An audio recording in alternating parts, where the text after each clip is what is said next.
తెలియజేస్తూ అందరూ తల వంచుకున్నట్లయితే ప్రార్థన సహాయాన్ని కోరి వాక్య భాగంలోకి వెళ్దాం. మహోన్నతుడ, మహిమగల దేవ, కృపగల మా తండ్రి, నీ పరిశుద్ధమైన శ్రేష్టమైన నామానికి కృతజ్ఞతాస్తుతి స్తోత్రాలు చెల్లిస్తాం తండ్రి. అవును దేవ తండ్రి, ఇంతవరకు మాకు నీ తండ్రి మమ్మల్ని నీ కృపలో బలపరిచి భద్రపరిచి కాచి కాపాడేవయ్యా. ఇదిగో నన్ను తండ్రి పగటి తండ్రి పొద్దుటి నుంచి తండ్రి సాయంత్రం వరకు తండ్రి ఎన్నో ప్రయాణాలు తండ్రి ఎన్నో పనులు కూడా మాకు తోడుగా ఉండి తండ్రి ఏ అపాయానికి గురి చేయకుండా తండ్రి ఏ విష పురుగులతో కూడా తండ్రి మమ్మల్ని గురి చేయకుండా తండ్రి నీ రెక్కల నీడలో మమ్మల్ని కాచి కాపాడినందుకు స్తోత్రాలు కృతజ్ఞతలు చెల్లిస్తున్నాం నాయన. ఇదిగోన తండ్రి సాయంకాల సమయం తండ్రి మాకు ఇచ్చిన భాగ్యాన్ని బట్టి కృతజ్ఞతలు చెల్లిస్తాం. ఇదిగోన తండ్రి నీ వాక్యాన్ని ధ్యానించడం కన్నా తండ్రి ఈ లోకంలో ధన్యకరమైనది ఏదీ లేదని మేము భావిస్తున్నాం తండ్రి. ఇదిగోన తండ్రి నీ గ్రంథంలో ఉన్న మాటలు నేర్చుకోవడానికి ఆసక్తితో తండ్రి కూడి ఉండగా పరిశుద్ధాత్మ సహాయం ద్వారా తండ్రి మాతో నేర్పించండి, మాతో మాట్లాడండి తండ్రి. నీ వాక్యంలో తండ్రి స్థిరలుగా బలముగా నిలబడలాగా సహాయం చేయమని కోరుతూ యేసుక్రీస్తు వారి పేరటి ప్రార్థన మనవులు అడిగి వేడుచున్నాం తండ్రి, ఆమేన్. మంచిది ప్రియులారా, ఈరోజు క్రీస్తు పనిలో ప్రయాణం అనే మన గ్రూప్ ద్వారా ఎన్నుకోబడిన అంశము ఏమిటంటే, క్రొత్త నిబంధనలో యెహోవా అనే దేవుని పేరు ఎందుకు లేదు? చదివారా మీరు ఎప్పుడైనా? క్రొత్త నిబంధనలో యెహోవా అనే పేరు ఎప్పుడైనా చదివారా? చదవలేదు. దీనిని బట్టి కొంతవరకు అన్యులకు అలాగే క్రైస్తవులు అని చెప్పుకుంటున్న వారికి పొరపాటైంది. ఎలా అయ్యిందంటే, అన్యులు ఏమంటున్నారంటే పాత నిబంధనలో కనబడుతున్న యెహోవా క్రొత్త నిబంధన లేడు, పాత నిబంధనలు దేవుడు వేరు, క్రొత్త నిబంధనకు ఆయనకి సంబంధం లేదు.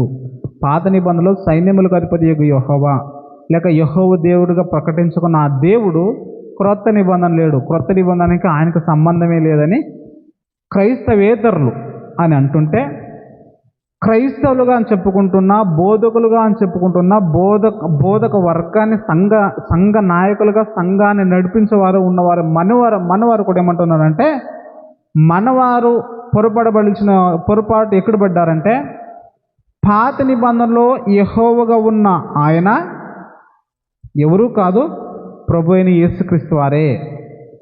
పాత నిబంధనలు అంతయు యెహోవా నామముగా ప్రత్యక్షమయ్యాడు, తండ్రిగా ప్రత్యక్షమయ్యాడు. క్రొత్త నిబంధనలో కుమారుడిగా ఈ లోకానికి వచ్చాడు. అది అవతారమని నేటి క్రైస్తవ బోధకులు నాయకులుగా పిలువబడుతున్న వారు చెప్పుతున్నారు. అయితే ఈ రెండిట్లో వాస్తవం ఏమైనా ఉందా?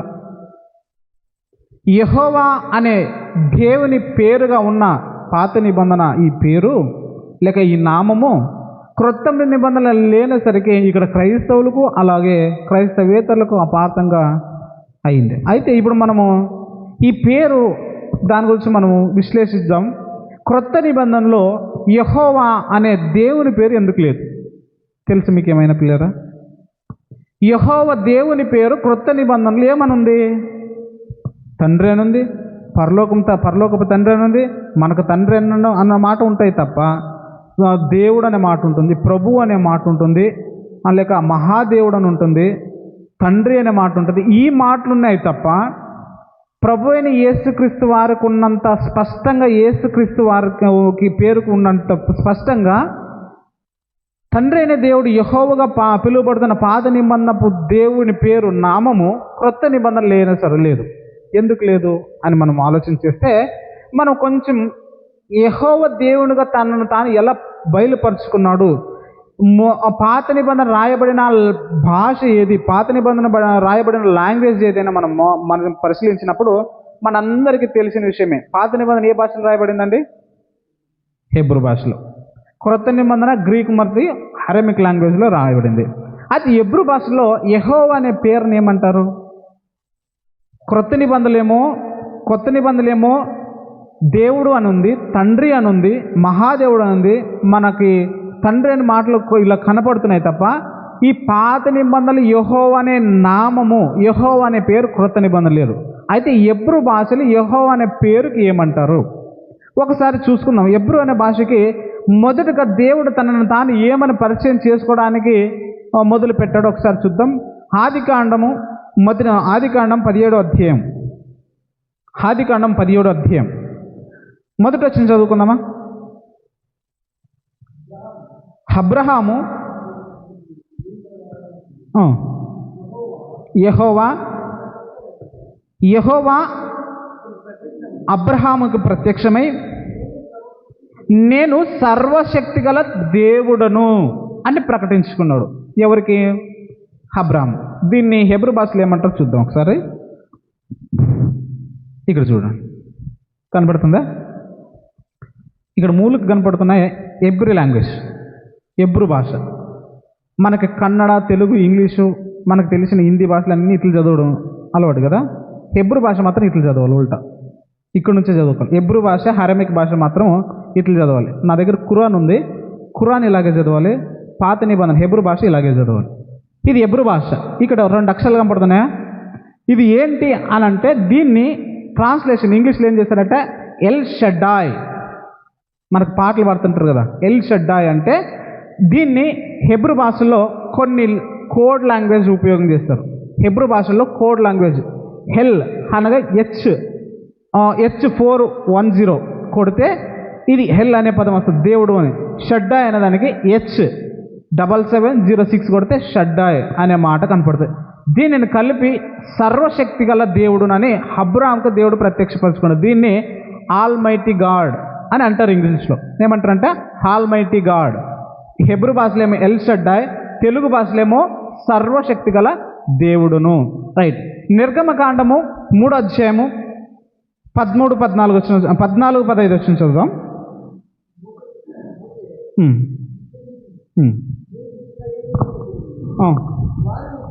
వారిని చూచి మీ పితరుల దేవుడు మీ యొద్దకు నన్ను పంపినని వారితో చెప్పగా, వారు ఆయన నీ పేరేమని అడిగిన ఎడల వారితో నేనేం చెప్పవని మోషే అంటారు. ఇశ్రాయేల్ జనులకు ఇశ్రాయేల్ మధ్యకి మోషే గారు వెళ్ళినప్పుడు నేను అబ్రాహాము దేవుడిని, ఇస్సాకు దేవుడు, పితరుల దేవుడు అని చెప్తే సరే చెప్తానులేయా, నీ పేరేమని అడిగితేనే నేను చెప్పాలా అంటాడు. అప్పుడు మనకి అంతా తెలిసిన విషయమే. అప్పుడు కంటిన్యూ చదువుకున్నాం. అందుకు దేవుడు నేను ఉన్నవాడును అనువాడునై ఉన్నాను అని చెప్తాడు. ఏమని ఉన్నాడంట? ఉన్నవాడును అనువాడునై ఉన్నాను అంటాడు. దీన్ని హెబ్రూ భాషలో ఏమంటారంటే, ఉన్నవాడు అనడానికి ఏమంటారంటే ఎల్ హెలోహీమ్. ఏమంటారంటే దేవుని పేరు. మనము దేవుడు అనే తెలుగు భాషకు ఇంగ్లీష్లో గాడ్ అనే పదం పలికితే హెబ్రూ భాషలో ఎల్ హెలోహీమ్ లేక ఎలోహీమ్ అనే మూల భాషలో హెబ్రూ భాషలో రాయబడింది. దీన్ని గ్రీక్ భాషకు వచ్చేసరికి దేవుడు అనే పదము హెబ్రూ భాషలో హెలోహీమ్ అని అంటే, గ్రీక్ భాషలో ఏమంటారంటే థియోస్ లేదా థియోన్ అనే పదాలు వాడతాయి. వీటికి కోడ్ లాంగ్వేజ్ ఉంటాయి. గ్రీక్ భాషకు మరియు హెబ్రూ భాషకు కోడ్ లాంగ్వేజ్ ఉంటాయి. ఈ కోడ్ లాంగ్వేజ్ ఈ సంఖ్యను కొడితే అక్కడ కనపడతాయి. గ్రీక్ భాషలో థియోన్ లేక థియోస్ అనే దేవుడు అనే పదానికి దేవుడు అనే తెలుగులో తర్జుమా అయితే, మూల భాషలో లేక హెబ్రూ భాషలో ఏమంటారంటే ఎలోహీమ్ అనే పదము వాడబడుతుందంట. ఎలోహీమ్ పదం. ఎలోహీమ్ అనే పదమును వాడు ఇశ్రాయేలులకి చాలా ముఖ్యంగా దేవుడు ఇచ్చాడు. ఇచ్చిన తర్వాత మోషే గారికి దేవుడు ఆజ్ఞలు ఇస్తాడు. ఆజ్ఞలిస్తూ ఎన్ని ఆజ్ఞలు ఇస్తాడు మోషే గారికి? 10 ఆజ్ఞలు. 10 ఆజ్ఞల్లో 3వ ఆజ్ఞ ముఖ్యమైనది, ప్రాముఖ్యమైన ఆజ్ఞ ఏమిస్తాడో చూద్దాం. నిర్గమకాండము 20వ అధ్యాయం 7వ వచనం. నిర్గమకాండము 20వ అధ్యాయం 7వ వచనం. నీ దేవుడైన యెహోవా నామమున మరొకసారి చదువుదాం. నీ దేవుడైన యెహోవా నామమును వ్యర్థముగా ఉచ్చరింపకూడదు. యెహోవా తన నామమును వ్యర్థముగా ఉచ్చరింపు వానిని నిర్దోషిగా ఎంచడు అన్నమాట. యెహోవా అనే నామం పరిశుద్ధమైనది, దాన్ని వ్యర్థముగా వాడకూడదు అంట, లేక వ్యర్థముగా ఉచ్చరించకూడదు అనేది దేవునికి సంబంధించిన ఆజ్ఞ. ఇది దేవుడిచ్చిన ఆజ్ఞ. దీనిని ఇశ్రాయేలులో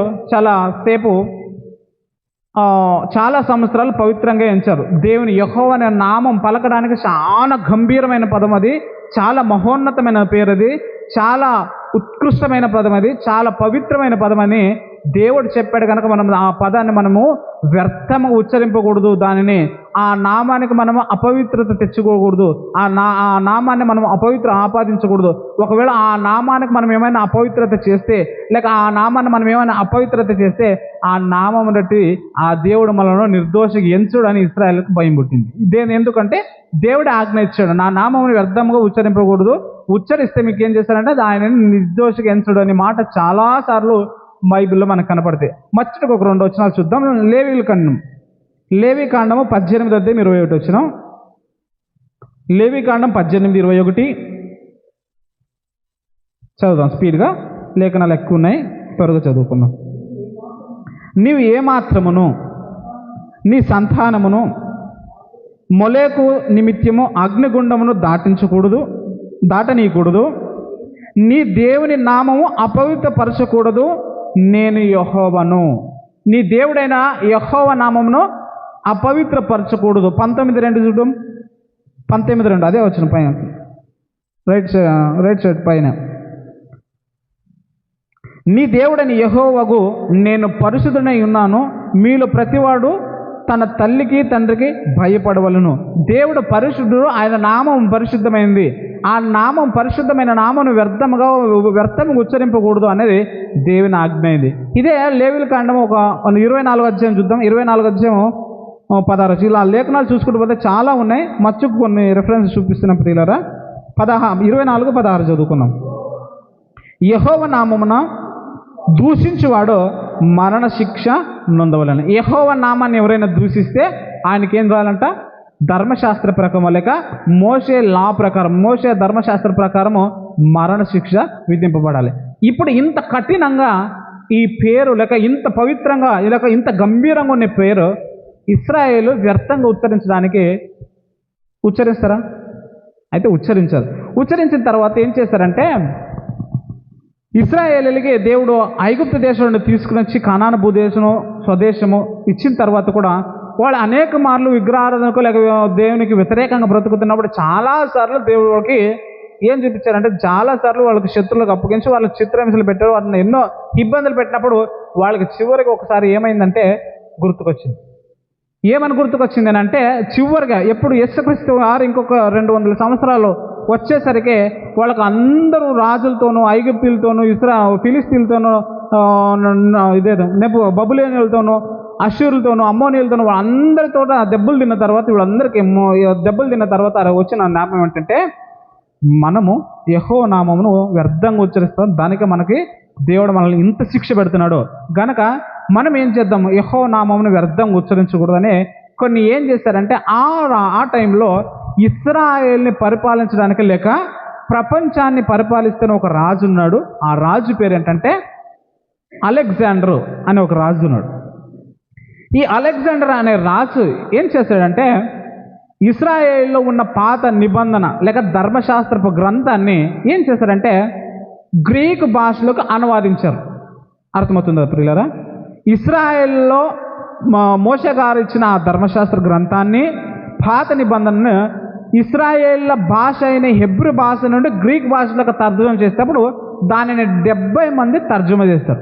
ఆ 70 మంది తర్జుమా చేసేటప్పుడు దానిని సెప్టువాజెంట్ అంటారు. సెప్టువాజెంట్ తర్జుమా చేసినప్పుడు ఆ తర్జుమదారులకు లేక ఆ ట్రాన్స్లేషన్స్ స్కాలర్స్కి వచ్చిన ఇబ్బంది ఏమంటే, ఏమి ఇబ్బంది చూద్దాం. ఒకసారి మళ్ళీ వెనుకొచ్చే ప్రయత్నం చేద్దాం. ఇదేంటో మీకు అందరికీ తెలుసా? అచ్చులు అల్లులు ఆయిల్, రైటా? అచ్చులు అల్లులు ఇది తెలుగు భాష, రైటా? సుమారుగా 50 పైగా ఉన్నాయి. మన కన్నడ ఎక్కడ పోయా? ఇది కన్నడ భాష, రైటా? ఇది కన్నడ భాష, మనకి తెలుగు భాష. కన్నడ భాష చెప్తా. ఈ కన్నడ భాషలో మనకి ఇక్కడ యారాల అవశేష హా వస్తుందా? ఈ హా గ్రీక్ భాషలో లేదు. హా అనే పదము గ్రీక్ భాషలో లేదు.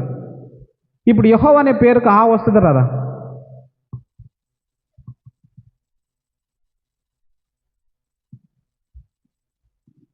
యెహోవా అనే పేరుకు ఈ ఆ వస్తుందో రాదా? ఈ ఆ అనే పదం గ్రీక్ భాషల్లో లేదు. మరి ఎలా తర్జుమా చేయాలి? ఇప్పుడు మనకి అది ఎట్లయితుంది అంటే, ఒక మాట చెప్తాను, మనందరికి వచ్చే సింపుల్ లాంగ్వేజ్ చెప్తున్నా. మీకు కన్నడ వస్తుంది కనుక నేను తెలుగులో చెప్తే ఒక మాట కన్నడ చెప్పాను. జనాలు అని అంటాను. మీరు కన్నడలో చెప్పండి నాకు. జనరు. లూ ఎక్కడవే? మన భాషల్లో అది లూ లేదు. మన భాషల్లో లూ లేదు. తెలుగు భాషలో లూ ఉంది. లూ అనే మన పదం వేరే దానికి ఉపయోగం చేస్తాం. కన్నడ భాషలో జనరు. రు అనే పదం మనం కన్నడలో వాడితే దాన్నే లూ అనే పదం తెలుగు భాషలో వాడతాం. అంటే ఒక భాషకు వాడిన పదం ఇంకొక భాషలో ఉండదు.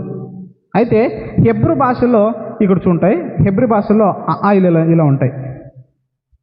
ఈ మధ్య నేర్చుకోవడానికి ప్రయత్నిస్తున్న హెబ్రూ గ్రీకు ఆయిల్ నేర్చుకుంటున్నా. ఇది హెబ్రూ భాష లాంగ్వేజ్. మనకు ప్రకటన గ్రంథం గురించి యేసుప్రభు గురించి ఉంటారు, అల్ఫా ఒమేగా నేనే అని. రైటా? అల్ఫా అనే పదము మన భాషలో హా. ఒమేగా అంటే మనము 50,00,000 జ్ఞా వాడతామా? జ్ఞా. ఓమేగా. అల్ఫా ఓమేగా అంటే మొత్తం నేనే అని యేసుప్రభు వారి గురించి వర్ణింపబడిన మాట. ఇక్కడ ఏమంటే ఏ టు జెడ్. ఇంగ్లీష్లో ఏ నుంచి జెడ్ వరకు ఏముంటుంది కదా, ఏ నుండి జెడ్ మొత్తం నేనే అనే దానికి ఎట్లయితే ఏ టు జెడ్ 26 ఆల్ఫాబెట్స్ని ఇంగ్లీష్లో ఏ టు జెడ్ అంటారో, ఈ హెబ్రూ భాషలో అల్ఫా ఓమేగా అనే దీంట్లోనే హెచ్ వాడవలసిన పదమే లేదు. గనక ఆ తర్జుమదారుకి చాలా కష్టమైంది. యెహోవా అనే పేరు ఎలా తర్జుమ చేయాలి, క్రొత్త నిబంధనలకు ఎలా తర్జుమ చేయాలి అన్నప్పుడు వాళ్ళకి వచ్చిన చాలా ఇబ్బంది బట్టి వాళ్ళు కొన్ని రెఫరెన్స్ల మీద ఆధారపడతారు. ఆ రెఫరెన్స్ లేదు, ఒకసారి మళ్ళీ చూసుకునే ప్రయత్నం చేద్దాం. మొదటి రాజుల గ్రంథం ఒకసారి ద్వితీయోపదేశకాండం 10:17 చూద్దాం. ద్వితీయోపదేశకాండం 10:17.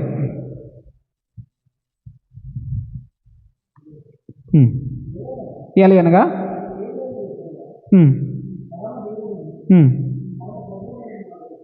మళ్ళీ చదువుదాం. 17 వచ్చిన ద్వితీయోపదేశకాండం 10:17 వచ్చిన. ఎలయనగా నీ దేవుడని యెహోవా పరమ దేవుడును పరమ ప్రభువై ఉన్నాడు. ఇక్కడ ఏమని ఉందంటే ఇశ్రాయేల్ దేవుని గురించి మోషేగా రాసిన ఆ ధర్మశాస్త్ర గ్రంథంలోనే వాళ్ళకి దేవునికి సంబంధించిన ఇంకొక పేరు కనపడింది. ఏమని పేరు కనపడుతుందంటే పరమ దేవుడును పరమ ప్రభువు.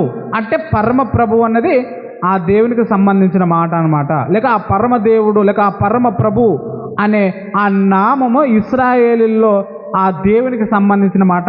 గనుక ఈ ప్రభువు అనే మాట మనకు తర్జుమ చేస్తే ఈ ప్రభు అనే మాట మనకు తర్జుమ చేస్తే గ్రీక్ భాషలో ఏమని వస్తుందో చూద్దాం. ప్రభు అనే మాట గ్రీక్ భాషలో తర్జుమ చేస్తే ఇంగ్లీష్లో ఏమో ది లార్డ్, రైటా? హెబ్రూ భాషలో ఏమంటుందో, హెబ్రూ భాషలో పరమ ప్రభు అనే పదం అడోనై అనే మూల భాష ఉంటుంది. అడోనై అనేదానికి ఇక్కడ సంఖ్య ఇచ్చాడు. మూల భాషలో ఈ నంబర్ కొడితే అక్కడ కనపడుతుంది. అడోనై అనే పదం అంటే ప్రభువు అని అర్థం. దాన్ని గ్రీక్ భాషలో క్రొత్త నిబంధనలు ఏమనంట కురియోస్ అంటే ప్రభు అని అర్థం. ఈ పదం ఎక్కడదంటే పాత నిబంధనలో దేవునికి వాడబడిన నామం అనే క్రొత్త నిబంధనలు వాడారే తప్ప క్రొత్తగా తెచ్చిపెట్టిన నామం అంట ఏది కాదు. మళ్ళీ చూసుకుందాం. అదే కీర్తన గ్రంథం 30 అధ్యాయం. కీర్తన గ్రంథం 30 అధ్యాయం 8 వచ్చిన. కీర్తన గ్రంథం 30 అధ్యాయం 8 వచ్చిన. యెహోవా నా ప్రభువును నేను మళ్ళీ చదువుదాం. 38 వచ్చిన. యెహోవా నీకే మొరపెట్టి తిని నా ప్రభువుని బ్రతిమాలుకుంటునని ఇక్కడ ఎవరు అంటున్నారు? ఇక్కడ గ్రంథకర్త లేక ఇక్కడ ఆ రాసిన వ్యక్తి, ఈ పాఠం రాసిన వ్యక్తి ఏమంటున్నాడంటే నేను నీకే మొరపెడితిని ప్రభువా అని ఆయన్ని పిలుస్తున్నాడు. ఆ దేవుని ఏమని పిలుస్తున్నాడంటే ఇక్కడ ప్రభువా అని పేరు పిలుస్తాడు. ప్రభువా అంటే అర్థం ఏంటంటే కర్త, సృష్టికర్త, కర్త, నా రాజా, నా అధికారి, నా దేవా అనే పిలిచే ఈ భావం కలిగిన పదమే ఈ ప్రభువు అనే మాట. యెహోవా అనే పదములో హా అనే అక్షరం హెబ్రీ భాషలో గ్రీక్ భాషలో లేనందుకు హెబ్రూ భాషలో యెహోవా యాహ్వే అనే పదానికి ఆ హా అనే పదం గ్రీక్ భాషలో లేనందుకు దానిని వేరే పదం ఏం మార్చాలని బైబిల్ స్కాలర్స్ అప్పుడు గ్రీక్ భాషల పండితుల సెప్టువాజింట్లో రాయబడిన పదం ఏమిటంటే ప్రభువు అంటే ఆ నామం ఎవరిది కాదు, సాక్షాత్తు ఆ దేవునిదే. ఆ యెహోవా నామం ప్రత్యక్షపరచుకున్న ఆ దేవునిదే ఈ ప్రభు అనే నామం ఉంది తప్ప క్రొత్తగా ఈయననే చిత్రీకరించిన దేవుడు కాదు, కొత్తగా ఇంట్రడ్యూస్ చేసిన దేవుడు కాదు, కొత్తగా పరిచయం చేసిన దేవుడు కాదు.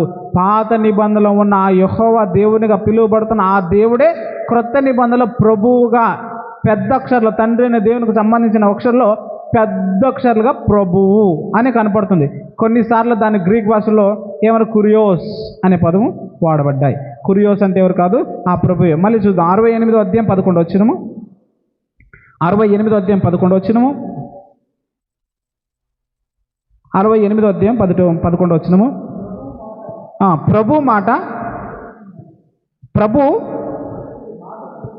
ప్రభు మాట సెలవిస్తున్నాడు.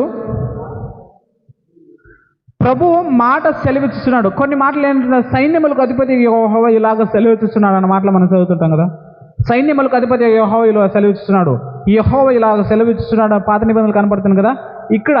ఇక్కడ రాయబడుతున్న మాట ఏంటంటే ఆ ప్రభు లేక సైన్యముల అధిపతిగా యెహోవాగా ఉన్న ఆ నామదేవుడైన ఆ దేవుడే ఇక్కడ సెలవిస్తున్నాడనే ఈ గ్రంథకర్త లేక ఈ పద్య భాగం రాసిన ఈ భక్తుడు ఏమంటున్నాడంటే ప్రభు ఈ మాట చెప్పుచున్నాడు, ప్రభు మాట సెలవిచ్చుచున్నాడు అని చెప్పి దాన్ని ప్రకటించే స్త్రీలు ఎంతో గొప్ప అని వారికి వచ్చి పొగుడుతున్నాడు. ప్రభు చెప్పుతున్నాడని పాత నిబంధనలో యెహోవా నామధేయుడిగా పిలువబడుతున్న ఆ దేవునికి మరొక పేరు ఉన్న ఆ ప్రభు అనే మాటే క్రొత్త నిబంధనలు వాడబడింది తప్ప క్రొత్తగా చేసింది కాదు. అయితే దీనికి గల సమస్య ఏమిటి అని అంటే, ఎందుకు అలా రాయబడింది వచ్చిందంటే, అలా రాయడానికి గల కారణం ఏమిటంటే, ఒక కారణం. ఏం కారణం అని అంటే, ఇశ్రాయేలీలు ఒక భయం పుట్టేది. ఎప్పుడు మాకు శత్రువుల చేతికి అప్పగిస్తున్నారంటే మేము ఏదో విషయంలో ఆయన నామాన్ని దూషిస్తున్నాం, ఆయనకి ఏదో విరుద్ధంగా బ్రతుకుతున్నాం కనుక మాకు ఈ శిక్ష పడుతున్నాం కనుక ఆయన నామాన్ని వ్యర్థంగా ఉచ్చరించకూడదని ఏం చేసుకున్నారంటే వీరే సొంతంగా కొన్ని ధర్మశాస్త్ర గ్రంథాలు రాసుకున్నారు. ధర్మశాస్త్రము సొంతంగా రాసుకున్న గ్రంథాలు. మీరు ఎలా చెప్తున్నానంటారా? యేసు ప్రభువే స్వయానంగా మార్కు సువార్త 7వ అధ్యాయంలో ఏమంటారు? మీరు మనుషులు కల్పించుకున్న పద్ధతులే దైవోపదేశములోని బోధించుతున్నారంట. మనుషులు ఎప్పుడు కల్పించుకున్నారు? మనుషులు ఎప్పుడు కల్పించుకున్నారు దానికి కూడా రెఫరెన్స్ ఉంది ప్రియులారా. మార్కు సువార్త 7:7లోనో ప్రభు అయిన యేసుక్రీస్తు వారు చెప్తున్నాడు. ఏమంటున్నాడు? మీరు మానవులు కల్పించిన పద్ధతుల దైవోపదేశములని అనుకుంటారు కదా అని ప్రభు అయిన యేసుక్రీస్తు వారు చెప్తారు. ఈ ప్రభు అయిన యేసుక్రీస్తు వారు ఈ మాట చెప్పడానికి గల కారణం ఎక్కడ ఉంటుందంటే, యెషయా గ్రంథము 29వ అధ్యాయం 13వ వచనం చదువుకున్నాం. యెషయా గ్రంథము 29వ అధ్యాయం 13వ వచనం చదువుకున్నాం. ఈ ప్రజలు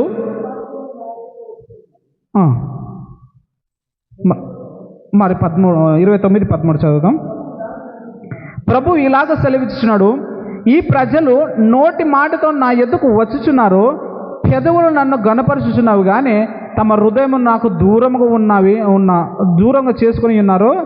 వారు నా ఎడల చూపు భయభక్తులు మానవ విధులను బట్టి నేర్చుకునేవి. ఎవరు నేర్చుకున్నారట? మానవ విధులు పట్టుకొని నేర్చుకునేవి తప్ప నేను చెప్పినవి కాదు. అంటే ఇక్కడ ఇశ్రాయేల్లో పెద్దలుగా ఉన్నవారు ఏం చేసుకున్నారంటే మనం ఎలా బ్రతకలరా అనేది కొన్ని నియమాలు రాసుకున్నారంట. యేసు ప్రభు వారి శిష్యులు భోజనం చేయడానికి చేతులు కడుక్కొని భోజనం చేయడానికి పెద్ద రాద్ధాంతం చేసే శాస్త్రుల పరిచయలు. ఎందుకు? అది చేతులు కడుక్కొని తినాలని ఒక రూల్ ఎక్కడ ఉంది? మానవులు కల్పించుకున్న పద్ధతుల్లో ఒక ధర్మశాస్త్రం ఉంది. ఆ ధర్మశాస్త్రంలో కొన్ని రూల్స్ రాసుకున్నారు. మనం దేవుని దగ్గర పోవాలంటే కాళ్ళమంగ కడుకోవాలా, మనం మై దోసుకుని పోవాలా, స్నానం చేసి పోవాలా, శుభ్రంగా పోవాలా అన్నది మానవులు కల్పించి లేక మానవులు ఊహించుకుని రాసుకున్న ధర్మశాస్త్ర గ్రంథం ఉంది. ఈ ధర్మశాస్త్ర గ్రంథం ద్వారా ఈ మానవులు కల్పించిన పద్ధతులు తీసుకుని యెహోవా దేవుని ఆరాధించడానికి లేక యెహోవా దేవుని మొరపెట్టుకోవడానికి, ఆ యెహోవా దేవుని పూజించడానికి వస్తున్నారు.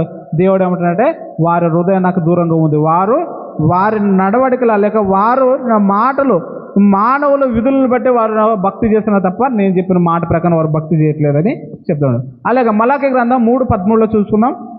13 నుంచి కంటిన్యూ చదువుకుంటే మాట దొరుకుతుంది. ఒకసారి మలాకీ గ్రంథం 3:13 నుంచి చూసుకున్నాం. మలాకీ రాసిన గ్రంథము 3వ అధ్యాయం 13 వచనం. యెహోవా సెలవిచ్చినదేమనగా, నన్ను గూర్చి మీరు బహు గర్వపు మాటలు పలికి నిన్ను గురించి ఏమి చెప్పితమని మీరు అడుగుదురు. దేవుని సేవ చేయుట నిష్ఫలమనియు ఆయన ఆజ్ఞలు గైకొని సైన్యములకు అధిపతి యెహోవా సన్నిధిని మనము ముఖక్రాంతులుగా ఉండుటకు ప్రయోజనం ఏమని చెప్పుకుంటున్నారంట. ఇలా ఏం చేస్తారంటే గర్వపు మాటలు మాట్లాడుకుంటూ, ఆయన ఆజ్ఞలు పాటిస్తే మనకేం వస్తుందిలే అని గర్వపు మాటలు పాడుకుంటుంటూ, వీళ్ళకి అంటూ వీళ్ళు సొంతం కొన్ని మాటలు చేసుకుని దేవుని సేవని దుఃఖాక్రాంతలుగా చేసుకుంటున్నారట. ఆయన సేవ చేస్తే మనకేం లాభంలే, ఆ దేవుడు ఒకడు ఉండాడులే అన్నట్లు గర్వపు మాటలు. ఆ మాటలు ఎలాంటివో మనకు తెలియదు, కానీ ఆ గర్వపు మాటల ద్వారా దేవుని వ్యర్థంగా ఆరాధించడానికి, అదే దేవుని నామాన్ని వ్యర్థంగా ఉచ్చరించడానికి ప్రయాసపడుతుండేవారు. ఇది మానవులు కల్పించుకున్న పద్ధతులు. ఈ పరిశుద్ధుడైన దేవుడు యెహోవా దేవుడుగా కొనబడుతున్న ఈ పాత నిబంధన యెహోవా అనే నామధేయం కలిగిన ఈ దేవునిని వ్యర్థముగా ఆ నామాన్ని ఉచ్చరించిన దానికి ఏం చేశారంటే, వాళ్ళకి చరిత్రలో చాలా అంటే చాలా వారిని శత్రువులు అప్పగించి చాలా హింస పెట్టారు. అయితే క్రొత్త నిబంధనలో నా యెహోవా అనే నామధేయం కలిగిన ఆ దేవుని నామము ప్రభువుగా ట్రాన్స్లేషన్ లేక ప్రభువుగా తర్జుమ చేసిన పదము ఆ దేవునికి సంబంధించిన పదమే తప్ప మధ్యలో ఇరికించిన పదము కాదు, మధ్యలో ఎవరో చెప్పిన పదం కాదు. పాత నిబంధనలు యెహోవా అనే నామం కలిగిన ఆ దేవుని పేరే క్రొత్త నిబంధనలో యెహోవా అనే పదానికి అనే అక్షరం లేనందుకు ఆ దేవునికి ఇంకొక పేరు వాడబడిన ప్రభు అనే మాటని క్రొత్త నిబంధనలో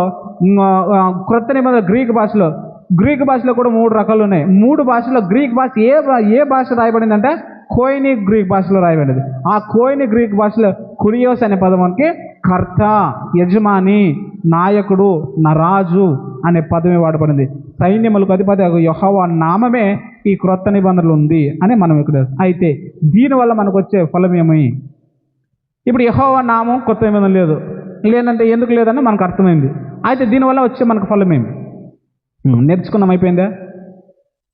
అయితే ఇక్కడ మనం ముఖ్యంగా గమనించవలసిన విషయం ఏంటంటే, ఇంకా క్రొత్త నిబంధన విషయానికి చాలా సంఘస్థులు లేక చాలా డినామినేషన్స్ లేక సత్య బోధకులు అని చెప్పుకుంటున్న వారు కూడా ఏం చేస్తున్నారంటే, మనకు పాత నిబంధన అవసరం లేదండి, క్రొత్త నిబంధన చాలు, పాత నిబంధన కొట్టివేయబడింది, మనకు పాత నిబంధన అవసరమే లేదు, పాత నిబంధన వల్ల మనకు రక్షణ లేదు, పాత నిబంధన వల్ల మనకు ఒరిగేది ఏం లేదు, మన క్రొత్త నిబంధన ముఖ్యం. క్రొత్త నిబంధన అపోస్తుల బోధన ముఖ్యము, దేవుని బోధన ముఖ్యం, యేసుక్రీస్తు వారి బోధన ముఖ్యం, మనకి పాత నిబంధన వద్దు అనే బ్యాచ్ కూడా క్రైస్తవంలో ఉంది.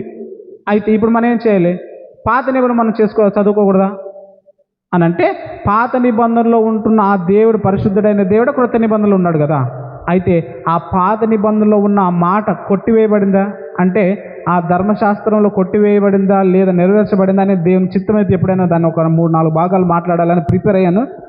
దేవుని చిత్తమైతే ఎప్పుడైనా మాట్లాడడానికి ప్రయత్నిస్తాను. పాత నిబంధన కొట్టివేయబడిందా, నెరవేరబడిందా, ఏది కొట్టివేయబడింది, ఏది నెరవేరబడింది, ఏది ఇంకా అనుసరించవచ్చు, ఏది ఇంకా అనుసరించకూడదు అనే మాటకి మచ్చుకు ఒక మాట చూపిస్తాను. ఇప్పుడు పలకబడిన మాట ఏమిటి? దేవుడు మోషే గారికి ఇచ్చిన ఆ 10 ఆజ్ఞల్లో 3వ ఆజ్ఞ చదువుకున్నాం కదా. ఏమన్నమాట? నీ దేవుడైన యెహోవా నామమును వ్యర్థంగా ఉచ్చరించు. ఇప్పుడు ఉచ్చరించచ్చా? మనవాళ్ళు అంటారు అమ్ముతోడు అనేది, దేవుని తోడు అనేది అంటావా? అంటారంటరా? ఇప్పుడు నేటి కాలంలో దేవుని తోడు నా సుళ్ళాడను, దేవుని తోడు నన్ను అబద్ధం ఆడను, దేవుని తోడు నన్ను అది చేయలేదు, దేవుని తోడు ఇది చేయలేదని అబద్ధపు మాటలకు దేవుని పేరు ఎత్తి మాట్లాడుతున్నామా లేదా ప్రియులారా? ఆ పాత నిబంధన దేవుడు ఎంతైతే తన నామాన్ని అపవిత్రపరచకూడదని ఎంతైతే కఠినంగా చెప్పాడో, ఆ దేవుడి నామాన్ని మరి క్రైస్తవులుగా లేక ప్రపంచ మానవులు అదే దేవుని పేరు చెబుతూ ఆ దేవుని నామాన్ని ఒట్టు పెట్టుకుంటూ అబద్ధాలు చెప్తున్నాం, ఒట్టు పెట్టుకుంటూ సుళ్ళు చెప్తున్నాం, ఒట్టు పెట్టుకుంటూ పాపాలు చేస్తున్నాం. ఇది ఎంతవరకు వాస్తవం ప్రియులారా? ఆ దేవుడు ఇశ్రాయేలు నామాన్ని వ్యర్థంగా ఉచ్చరించడానికి ముచ్చెమటలు చూపించాడు. ఆ ఇశ్రాయేలు దేవుని నామాన్ని అపవిత్రపరచడానికి, ఆయన తిరస్కరించడానికి, ఆయన విసర్జించడానికి వాళ్ళు ఎంత హింస పెట్టాడు, ఎంత శత్రువులకు అప్పగించాడు, ఎంత నల్లగొట్టాడు. అయితే ఆ దేవుని శక్తి ఏంటో, ఆయన దేవుని ప్రభావం ఏంటో, ఆయన దేవుని గంభీరత ఏంటో, ఆయనకున్న మహోత్యం ఏంటో మనము క్రైస్తవులుగా ఉన్నవారు మనం ఎరిగి ఉండి కూడా ఆ నామం మనము కూడా అలాగే వ్యర్థంగా ఉచ్చరిస్తే దేవుడు మనల్ని కూడా కఠినంగా శిక్షిస్తాడు. దేవుడు ప్రియులారా, ఆయన నామాన్ని ఎవరైతే అపవిత్రపరుస్తారో, ఆయన నామానికి ఎవరైతే దుఃఖం తెస్తాడో, ఎవరైతే ఆయన నామానికి అపవిత్రంగా ఇచ్చేవారిని దేవుడు ఎంత మాత్రం కూడా నిర్దోషిగా ఎంచడు ప్రియులారా. గనక నేటి క్రైస్తవైన మనము దేని మీదైనా కూడా మనము ఒట్టు పెట్టుకోకూడదు. అది ముఖ్యంగా దేవుని పేరు, ముఖ్యంగా బైబిల్ పేరు. బైబిల్ మీద ఒట్టేసి ఏంటంటే దేవుని మాట మీద ఒట్టేసినట్టే. దేవుని మాట మీద ఒట్టేసామంటే దేవుని మీద ఒట్టేసినట్టే. గనుక నేటి క్రైస్తవ ప్రపంచమైన మనము, మానవులుగా కొనియాడుతున్న మనము, మానవులుగా బ్రతుకుతున్న మనము, దేవుని కొనియాడుతున్న మానవులైన మనము ఆ దేవుని నామాన్ని లేక ఆ దేవుని మీద ఒట్టు పెట్టుకుని, ఆ దేవుని మీద ఆనబెట్టుకుని, ఆ దేవుని నామాన్ని ఉచ్చరిస్తూ మనం వ్యర్థమైన దానికి, సుళ్ళు మాటలకు, అబద్ధపు మాటలకు, పోకిరి చేష్టలకు, పాపవేక్షలకు, పాపపు మాటలకు, అహంకార స్వభావాలకు మనం ఆ దేవుని నామాన్ని అవమానం తెచ్చిన వారైతే దేవుని యందు మనకు కూడా తగినైన శిక్ష జరుగుతుందని లేఖనం సెలవుస్తుంది. గనుక మనము దేవుని ద్వారా హెచ్చరింపబడిన వారమై దేవుని నామాన్ని అపవిత్రంగా లేక దేవుని నామాన్ని అబద్ధానికి, దేవుని నామానికి సుళ్ళుకి, దేవుని నామాన్ని పాప సంబంధమైన క్రియలకు ఉచ్చరించకూడదని ప్రభు అయిన దేవుడు సెలవుస్తున్నప్పుడు ఆ దేవుని మాట మనం గౌరవిస్తూ, ఆయన నామాన్ని గంభీరంగా పగుడుతూ, ఆయన నామాన్ని మహోత్సవమైన నామాన్ని మనము ఎల్లప్పుడూ కొనియాడువారంగా ఉండాలి తప్ప ఆ నామాన్ని అపవిత్రపరచువారంగా, ఆ నామాన్ని అపవిత్రపరచేవారుగా, ఆ నామాన్ని విసర్జించేవారుగా, ఆ నామానికి సుళ్ళు ఆపాదించేవారంగా మనం ఉంటే దేవుని యందు మనకు శిక్ష తప్పదు ప్రియులారా. కనుక మనము దేవుని ద్వారా హెచ్చరింపబడిన మనము దేవుని ద్వారా మనము ఏం చేయాలంట? యేసు ప్రభు అంటాడు, నీ తల మీద కూడా పొట్టు పెట్టుకోవద్దు అంటాడంట. మత్తయి సువార్త 5వ అధ్యాయం కానీ 7వ అధ్యాయం కానీ 23వ అధ్యాయం కానీ ఇక్కడ చదువుకుంటూ పోతే నీ తల మీద ఒక మచ్చుకు ఒక వచనం చదువుకుందాం. అప్పుడు మత్తయి గారు రాసిన సువార్త 5వ అధ్యాయం 35-36 వచనాలు చూద్దాం. మత్తయి సువార్త 5వ అధ్యాయం 36 చదువుదాం. నేను మీతో చెప్పినది ఏమనగా, ఎంత మాత్రము కూడా ఒట్టు పెట్టుకోవద్దు, ఆకాశము తోడని పెట్టుకొనవద్దు, అది దేవుని సింహాసనము, భూమి తోడనవద్దు, అది ఆయన పాదపీఠము, యెరూషలేము తోడనవద్దు, అది మహారాజు పట్టణము అని ఇక్కడ అన్ని మాటలు చెప్తున్నాడంటే దేని మీద కూడా ఒట్టు పెట్టుకోవద్దు, దేని మీద కూడా ఒట్టు పెట్టుకోవద్దు. ఆ బైబిల్ మీద కానీ, దేవుని మాటల మీద కానీ, పరిశుద్ధ పట్టణం మీద కానీ, ఆ మహారాజు మీద కానీ, ఆ భూమి మీద కానీ దేని మీద కూడా ఒట్టు పెట్టుకుని అబద్ధపు సాక్ష్యం పలుకోవద్దు. అబద్ధపు సాక్ష్యం పలికామంటే నీవు దేవుని నామాన్ని నిరాకరించిన వాడు అవుతావు. అబద్ధపు సాక్ష్యానికి బైబిల్ మీద, చర్చి మీద మనకి అలవాటు. చర్చి మీద ఒట్టు అంటాం కొన్నిసార్లు బైబిల్ మీద ఒట్టు అంటాం, కొన్నిసార్లు దేవుని మీద ఒట్టు అంటాం. కానీ వీళ్ళు అలా మనము నిర్దోషులుగా ఎంచుకోవడానికి, మనం ఏదో నిజాయితీ పనులు మనం ఎంచుకోవడానికి దేవుని నామాన్ని అబద్ధానికి ఆనబెట్టుకోకూడదు, అబద్ధానికి ఒట్టు పెట్టుకోకూడదు. కనుక ఇది పవిత్రమైన నామము, ఇది నిర్దోషమైన నామము, ఇది మహోత్కృష్టమైన నామము, మహాగంభీరమైన నామము. ఆయన పరిశుద్ధుడైన దేవదూతులు కూడా ఆయన సన్నిధి చేరలేక 2 రెక్కలతో ముఖం కాళ్ళను కప్పుకునే మా పరిశుద్ధమైన ఆ దేవునిని మనం నోటి మారత చులకంగా ఆయననే కొట్టిపడేస్తుంటాం. కనుక దానివల్ల మనకే నష్టం ఉంది ప్రియులారా. ఆ దేవుని నామాన్ని ఎప్పుడు కూడా మనము అబద్ధానికి, దేవుని నామాన్ని ఎప్పుడు కూడా వ్యర్థంగా ఉచ్చరించకూడదని ఈ లేఖనం సెలవిస్తుంది. ఇంకా అనేక రెఫరెన్స్లు ఉన్నాయి కనుక మనకి ఇప్పటికే సమయం అయితే, దేవుని చిత్తం అయితే ఇంకెప్పుడైనా ఇంకా ముందుకు చూసే ప్రయత్నం చేద్దాం. ఇప్పటికి ఇంతవరకు చూద్దాం.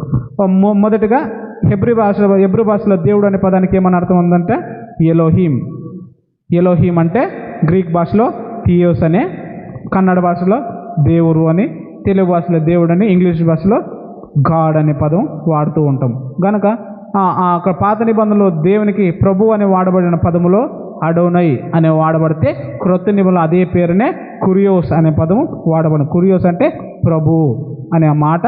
ఈ కురియోస్ అనే పదం వాడబడడానికి ముఖ్యమైన కారణం ఏంటంటే, వాళ్ళు ఇశ్రాయేలీయులు మాలో కల్పించిన కొన్ని పద్ధతుల్లో మేము వ్యర్థంగా ఉచ్చరిస్తున్నామా, అది పరిశుద్ధమైన నామం, ఆ నామం ఉచ్చరించకూడదని వారుగా నిరాకరించుకున్న ఒక కారణమైతే, రెండవ కారణం ఏంటంటే ఆ గ్రీక్ భాషలో, కోయిన గ్రీక్ భాషలో హా అనే పదం లేనందుకు ఆ మాటను తీసుకుని ప్రభు అనే తర్జుమా చేశారు. దీన్ని ఇశ్రాయేలు వినుము, నీ దేవుడైన యెహోవా అద్వితీయుడు యెహోవా అనే మాట ఉంటుంది. యాహ్వే ఎలోహీం, యాహ్వే యఖాద్ అనే మాటను తీసుకుని దానిని యేసు ప్రభు ఏమంటే కురియోస్ యాహ్వే ఎస్టీమ్ అనే కురియోస్ ఎస్టీన్ అనే మాట ఉంటుంది. కనుక ఈ మాట ఎక్కడిది, ప్రభు అనే మాట ఎక్కడిదంటే మూల భాష అయిన హెబ్రీ భాషలో దేవునికి సంబంధించిన ప్రభు అనే నామమే మళ్ళీ కృత నిబంధనలో ప్రభు అనే నామానికి కురియస్ అనే పదం వాడబడిందని మనం గ్రహించాలి. పురుగున ఆ పరిశుద్ధుడైన దేవుని నామాన్ని మనం వ్యర్థంగా ఉచ్చరించకూడదని ప్రభు పేట మిమ్మల్ని అందరిని కూడా హెచ్చరిస్తూ నన్ను కూడా నేను హెచ్చరించబట్టి ఈ మాటలు ముగిస్తాను. ఇంతవరకు ఓపికగా విన్న మీ అందరికీ మన ప్రభు రక్షకుడైన యేసుక్రీస్తు వారి పేరట శుభములు వందనాలు తెలియజేస్తూ ఈ సమయాన్ని అధ్యక్షుల గారికి అప్పగిస్తున్నాను.